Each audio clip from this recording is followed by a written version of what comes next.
because I think that a lot of people know, what a producer does on a movie set, and they know what a director does and screenwriter and all these different things. But often the people that are the executives behind the scenes at the studios who are championing these films to get made, often, there's no light, there's no limelight on these people. And I actually want to jump backwards and sort of talk about what exactly did you do at Disney to help get certain movies made? How did that all work? Well, that's a really good question. I wasn't prepared for that. I think that the way to think about it is there's a lot of different levels inside the company. Obviously, there's sort of where the buck stops at the chairman of the studio, but then there's a lot of layers underneath from the sort of ground level creative executive whose job it is to go out and shake the trees, find ideas, find articles, find books, find scripts, find new writers, new filmmakers, and bring those into the system.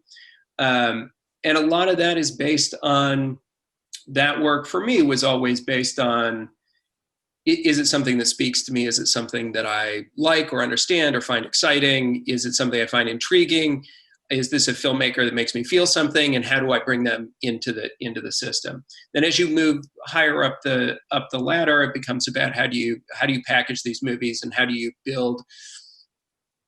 ultimately convince the company to make an investment in the movie? So getting the script to a certain place, getting certain attachments, whether it's directors or actors, finding a way to craft the budget in a way that gives them confidence, and figuring out how to build a consensus inside the company to help you make the case that that's a movie to invest in and make. At the next level up, there's sort of the more theoretical space where you sit back and you look at the investment portfolio for the studio. You look at what is the amount of investment that company is going to make in this case, feature films, and try to plan out how you think you can get the best return based on that, almost like a hedge fund or an investment account. So when I was involved in that, the landscape looked very different, and you could release a $10-15 million comedy on a weekend and have a really good return. Now there's certain types of films that I think just don't really work theatrically anymore since streaming. So we would look at it as a breakdown of like, okay, you want to do 2 big Jerry Bruckheimer movies every year. You want to do a big Adam Sandler comedy. You want to do a series of, you want to do a Wes Anderson movie. You want to do a Night Shyamalan movie. So you build out this sort of slate of different price points and different audiences that you're targeting, and then sort of create that format, that investment format, that then your executives who are creating projects and packages, you can then start to fit those into the overall strategy. When you were working on these projects at Disney, how much was the studio looking at other studios to see what they're releasing, and maybe the budgets they're spending and the release dates they have, and how much is it sort of like, well, we can only really judge what we're going to do, and you can't really look at what everyone else is doing because you never know? Well, I think there's a balance in that. I think you look at what other studios are doing. You don't necessarily take that as your North Star, your guide, but it informs the decisions that you can make. So if they're making a certain type of film that is not working, that's not getting any box office, that nobody really wants to see, well, that sort of makes you reevaluate projects that you might have in that area. But it's not definitive, because they might have just made a poor choice on which movie to back. They might have had a bad campaign. So it doesn't, you're always trying to like feed that information into the machine and then make your own decisions. When it came to development, there certainly were jokes about people that whatever number one at the box office was, you could be sure that the next week some other studio is going to buy that, another project just like it. That was always, I did not ascribe to that. I always thought if one type of movie worked in spectacular fashion, the worst time to try to buy one and put it together was immediately in the aftermath. And that what was a more effective strategy was to try to find things that were original and different, but still you felt like had a place in the marketplace, that there was still a fan base to service. What years were you doing that at Disney? I was at Disney from 1995 until 2012. Right. And so you rose the ranks through those years. Yeah. When you think back on that time, I know there must have been numerous projects that came close to going. You couldn't get a star with scheduling, couldn't get a director, whatever the reason is, it couldn't work. What are some of the examples, if you don't mind sharing, of projects that you really wanted to get off the ground but couldn't for whatever reason? There was a project with Jerry Bruckheimer called Unnatural History, which was it was ultimately didn't go into production because Night at the Museum got greenlit and happened faster than we were able to package the movie. And we had we had a really good script, I think, and I thought it was a lot of fun. But it was bad timing. And then by the time we had sorted out a couple of the issues that needed to be figured out, we had sort of lost the race. But it was a museum that came to life, but it wasn't Teddy Roosevelt coming back from the dead. It was the animation. It was things became animated in the museum. So a Tyrannosaurus Rex, the skeleton of the Tyrannosaurus Rex was chasing you around. So that was just a big, fun movie that I thought could have been the launch of a franchise. I know you guys spoke to Jerry about National Treasure 3 a while back. Believe me, I bring it up with him every single time I talk to him. I tried my damnedest to get National Treasure 3 up. I love those movies. I worked on those from sort of inception. And believe me, I was going to bring this up. I have to ask you with National Treasure. So to me, I think and please correct me if I'm wrong on this, but my gut feeling is that one of the reasons National Treasure 3 didn't go is that when the first one was made, Hollywood was a completely different beast, where there was a lot more first dollar gross, a lot more producers getting money, like the economic system. That's sure. That is for sure. Producers do not make what they used to. Right. So what I'm saying though with National Treasure is, back then when Nick Cage did it, he was getting a lot more money, there was a lot more money being pulled in terms of, like, say the movie made $100 million, maybe 30 million was going to people before the studio saw anything. I'm just guessing at this, right? So my question is one of the reasons National Treasure 3 never got made is because it was almost too expensive to make the movie because of old production deals? No, although that is a concern anytime you do a sequel, particularly a sequel that has historical first dollar gross out. There's always a way to work around those deals. It never got to that on National Treasure 3 when I was around. I think that part of what happened, and this is a more sort of insider nuanced take on it, to be honest, what I felt happened is, even though the movies themselves were extremely successful and had a really strong fan base, it's a movie that gets brought up all the time, particularly the first one. Unfortunately, the company was never able to capitalize on it as a franchise. It really operated in the market more as a movie with a sequel, and National Treasure 3 would have been another sequel. They never found a way to integrate it into the parks. It never caught on as driving, even though there were a lot of consumer products, books, and things like that. It never really caught on as an independent franchise. Yeah. And I think that makes the numbers look different. It makes it harder to get a company like Disney to focus resources on something when they can go make Toy Story or go buy a cruise ship. And if the company itself had been really excited about moving forward with it and thought that they could blow it out, we would have found a way to make the deals. Yeah, so basically you're saying if people had bought National Treasure action figures, we would have gotten National Treasure 3. I think it's more if we had found, I think today there's some really interesting stuff that you could have moved National Treasure out, right? So I'll give you an example of like why I love that movie, not just from an entertainment standpoint, but we shot at the National Archives, which was not easy to pull off. The production team tore their hair out trying to get the approvals through the federal government and all of that stuff. Then the year after the movie came out, attendance at the National Archives went up 400%.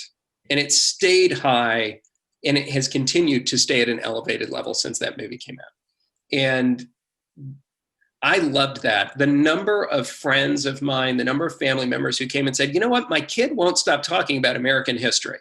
And he's reading all these books, and now I've got to read these books so that I don't look stupid in front of my kid. I thought that was like one of the greatest things that ever happened. And the Ben Gates character, the reason I love the Ben Gates character is because his superpower is that he cares and that he's smart. And he's not the strongest guy. He's not pulling out a gun. He's not kicking somebody's ass. He's using his intelligence and his sort of lack of cynicism to win the day. And I love that about him. And I think that's, it's harder to do, but I thought it paid off. So I really think that nowadays, with the technology, with the smartphones, all of that, there's a way to take that fun and move it out into the digital space, and to, whether it's location-based gameplay or things like Pokemon Go or whatever, that you could have done to really make it a bigger cultural, to have it have a bigger cultural impact than it did. That said, I know Jerry keeps working on stuff, and I know that there's a lot of interest in a series and in another feature, and I think it's ripe to sort of reinvent. I've interviewed him every time I've interviewed him for like 10 years. That's my main question. But he did give me, you know what's interesting about Jerry is that he never gives me a scoop. He's so good on his talking. And when I was talking to him last time, he actually dropped how they were developing it for Disney Plus as a National Treasure series. And as he said it, I'm like, I actually think no one knows this, but I didn't want to say anything. Sure enough, after, I'm like, oh, wow, he actually gave me a really good story. Thank you. Yeah, there you go. Yeah, I mean, he's been doing press for a long time. I couldn't believe it. It was the first time in all my years of talking to him that I got something that was an actual breakout story like that. But anyway. But yeah. Jumping back, so I want to talk about Enchanted for a second, which you worked on. And so I'm curious. It's now, I guess, going to finally get a sequel. What the F took so long since like 2007 or whatever it was to get a sequel to that movie, which seems so in the Disney wheelhouse? Yeah, I don't even know how to answer that one. There was a really good idea for a sequel. And at the time, all of the people involved in this decision have long since left the studio. But there wasn't a lot of passion to revisit the story, even though it performed incredibly well and it was beloved and it was right in the wheelhouse and it was unique IP building project, as opposed to, it wasn't expanding IP, it was creating its own new IP, which I continue to think is very important.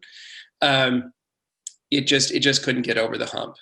But now the team at Disney, I think, sees it with a little clearer vision and is taking advantage of a great opportunity. So what you're saying is you tried to get it off the ground. Oh my God, did I try? I tried so hard. I still feel badly. There's a couple of songs that we hadn't written, but we knew the shape of the song and where they would fit. And it breaks my heart that we never got to do them.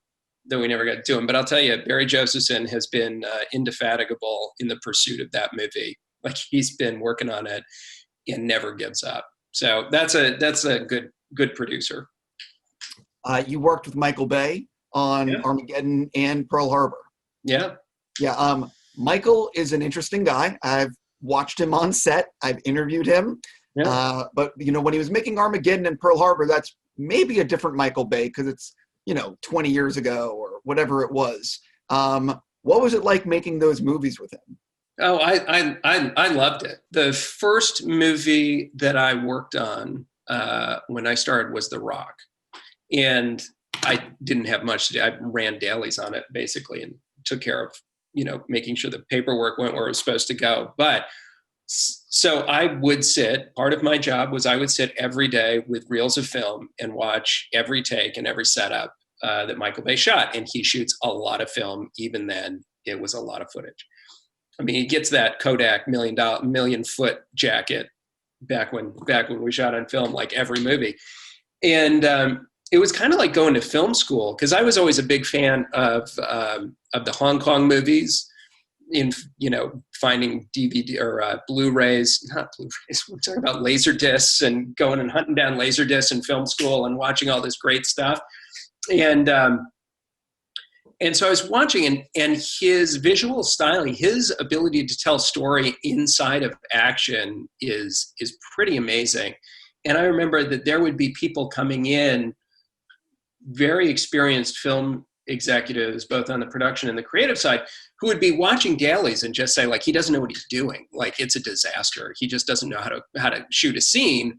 And the whole time I'm going like, no, I think this guy's crushing it right now.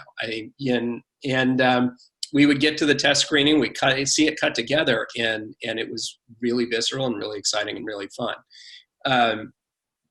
He is an interesting guy to work with. He's super intense, I think would be a way to say it. One of the things that I have always liked and respected about Michael is that he doesn't stop.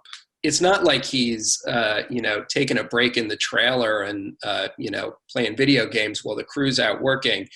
He'll jump on a camera and operate. He'll jump in the helicopter, and, if he could fly it, he would.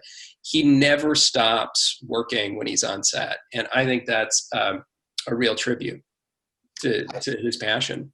I saw him on the Transformers set. Forget the one with the first Mark Wahlberg one. And he had his camera in the middle of the action with explosions going on with 5 other camera people. And he is right there in it trying to get a shot. And one of the guns on one of the soldiers wasn't working right. And he was not happy after that take, because it was an expensive take. And so I got to see a full bay out. And then I got to see a lot that day. It was great. It was a full run of emotions. Yeah, one of the things that I think, he's a favorite whipping boy of the press, and people like to talk smack about Michael all the time. But I will say, if you watch his imitators and then go back and watch what he does, it's so clear that the things that he is great at, he's better than almost anybody working. And I think I get excited. I was super excited to see any action sequence that he shot. I feel like every trailer, I'm always excited. I don't always love the movies, but I'm always excited by the look and the feel. And I think we see the people that try to do Bay but aren't him. I think you see the brilliance and the madness. Listen, I think he is a very unique filmmaker, and when he strikes gold, he strikes platinum. It's fantastic. But I will admit, even as a huge fan, he doesn't always strike gold. But I still am very excited to see anything he'll make. Yeah, always. You can't not. It's a thing. And by the way, there's he's not the only filmmaker working. So for people that don't like him, there's lots of other movies. Go watch those. Completely. Jumping into your time with Tony Scott on Deja Vu, what was that like? I love Tony. I miss Tony a lot. And we had developed a movie together that unfortunately didn't go, called Takedown, going back to your earlier question, which was a sort of a gritty thriller that Tony had come on board to. That was a really great, really fun movie. He's just, he's a wonderful guy, and he creates sequences that I think just have a feeling and an energy that no one else has. And I know that, I'll probably get in trouble for saying it, but I know that Michael, speaking of Bay, was always watching Tony's stuff and going okay, how do I beat that? That there's okay, you managed to do that. I'll show you. I can do better. And I just love Tony. He was a very sweet man. Also one of the hardest working people I've ever seen. He was all go, no quit. So I was very fortunate to get to actually make a movie with him. Yeah, well, you mentioned this takedown. How close did that come to getting made? Pretty close. We had a budget, we had a script, we had a lead actor, and we had our director, and it all sort of fell apart over that one. Did fall apart over deal stuff. I can't remember what the final nail in the coffin was, but I can still think there's like 2 or 3 scenes in that movie that I still think about. It's interesting because like a project like that, let's use that as an example. You have a script everyone likes. Does it ever, when you guys are working on other projects, does it ever come up like, okay, we need a good action set piece in this film. None of these are that good. What about that script that we're not making? Can we take that set piece? Yeah. I've never done that because I always feel like that's somebody else's set piece. It's something somebody else wrote. It's somebody else created. And I've never found one that I can't think of anything where it's like, okay, that's the perfect fix to this is to, take the animal cracker scene from Armageddon and put it in this movie, because they're always so sort of, the best ones are such a piece of the thing that they are part of. No, I think that's sort of, in a lot of ways, I would see it as a violation of the trust of the people I work with, or if it's a writer that came up with it or a director, to move it to something else unless it was theirs. If you have a comedy writer, we had the same set piece in 2, perhaps 3 different scripts that we worked on together. It got cut from the first one, and we're like, we always really liked it, so we put it in another one. It didn't get made either, so I guess maybe we should have let it go. When you think back on the projects you made, which is a movie that you really thought, oh, this is not going to work, and it ended up being, it really worked? And what's a movie you're like, this is a box office for sure juggernaut, and then it ended up bombing, or it ended up not being what you hoped it was going to be? Let's see. I always believe they're always going to work. I think you have to, right? Even if it's like, this is totally, just to get through the day and all the pain and suffering, you gotta like, this is gonna work. I would say one that I was disappointed in the performance of, and I thought it should have done better, was a movie called Rain of Fire. Oh, I literally was gonna that's my next thing to bring up with you. That's funny. I love it's got a lot of problems, but and it was a painful movie to make at times, but I love that movie, and I really enjoyed working on it. I love Rob Bowman. Christian and Matthew were great. It was just a really I thought it was really cool and outside the box, but we lost to Road to Perdition by like $1 million on opening weekend. And I think the difference between being number 1 at the box office and being number 2 would have changed the whole trajectory of the movie. And I got to tell you, man, when we were doing, anytime I do press, I always get questions about Rain of Fire. Well, that's because of that cast. And also, that's one of those movies where if it comes on cable late at night, I'm fucked. Because it's one of those that I just like, we'll just start watching. But the other thing is you put a dragon in a movie way before CGI was where CGI is now. And so it's like, you're like, F it. We're going to put a dragon in. Oh, yeah. Yeah, Ashley. We called her Ashley. I don't know.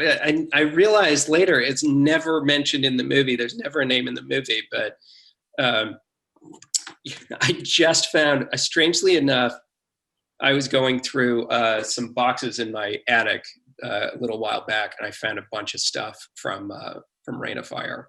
It was we'll walk down memory lane. Yeah, I didn't realize you came out the same weekend as Road to Perdition. That's not good. No, and Bob and Harvey were nice enough to drop Halloween H2O on the same weekend, which is literally what cost us the number 1 slot against Road to Perdition, and they did it intentionally because they're super nice guys. Oh, I've heard that actually. Yeah. That. Yes. I remember losing my temper because they moved it up or moved it back a couple of weeks. And it was just a petty act of, aggression against their owner. And it just angered me so much that I think I got in trouble in a staff meeting for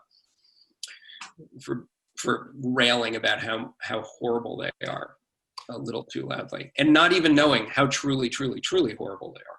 Obviously, during this pandemic, I'm assuming you're still working on things, even though you're just working from home. So what do you have bubbling up in terms of projects?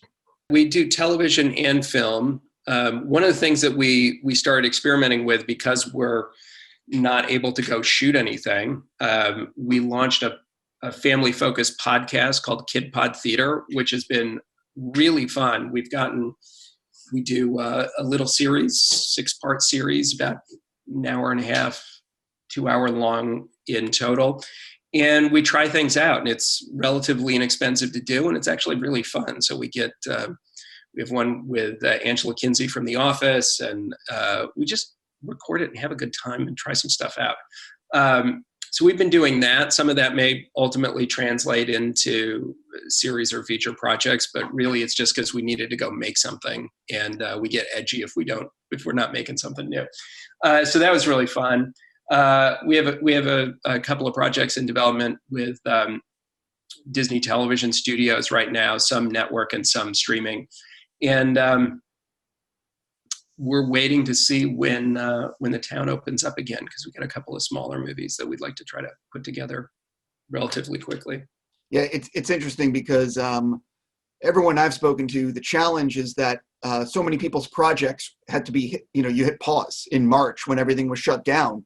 So scheduling for people right now, from what I'm understanding, is a whole nother level because, Well, and who's, just that time, especially for a lot of really in-demand talent, there's always, they're always trying to shove stuff. I can do this Broadway show before I go do this sequel, before I go do this movie that's my passion project, whatever. And then everything gets pushed back, and it's like, who gets canceled? And what are the contractual impacts of that? There's all kinds of stuff, and it's just having this cascading effect through the town. So, and at the same time, all these streamers in particular, they need content, they need new stuff. And so they're like trying to package up before they know exactly when they can start shooting again. And so that's creating a whole new rush. So yeah, we found it difficult it just takes more work. It's not difficult, it just takes more effort to get any kind of packaging going. And people aren't really sure. There's still a lot of executive changes at a number of different places. There's structural changes at a couple of different companies, and they're not necessarily, one of the things that you learn as an executive is sometimes the process dictates the product, and who has creative authority in an organization is not always immediately clear. And if you're constantly changing reporting structures and you're changing staff and you're trying to weave a project through the machine, and all of a sudden it's like, oh, all these goalposts? Yeah, we didn't just move, we stopped playing football. So now your goal is to get a basket. So it's like everything can change. And since there's so much sort of volatility in all of these big media companies right now, and there's so many business models that are changing, I think it's complicated. 100%. I'm also curious what's going to happen with all the streaming, from Netflix to Amazon to you name it, because all of them have product through the end of the year with no drama, because they shoot so far ahead, and because they have to dub and translate and get it all ready. So they're all set till Christmas. Early next year, maybe they can push a little bit. But once you get to February, March of next year, they don't have product. Nope. Because they're going to be rushing. Say it again? They're going to be rushing. Yes. I mean, I think, and I look at it, it's always doable, right? You can always find a way. Productions, I always think of productions as problem-solving machines. It's like, okay, you want to put a camera where? Okay, let's figure out how to do that. You want to shoot on the moon? Okay, it's just a question of time and money. We'll do it. Tom Cruise can go shoot at the space station. It's just time and money. And we see, the network production cycle is very fast, and they can get a huge volume of material up and on air very quickly.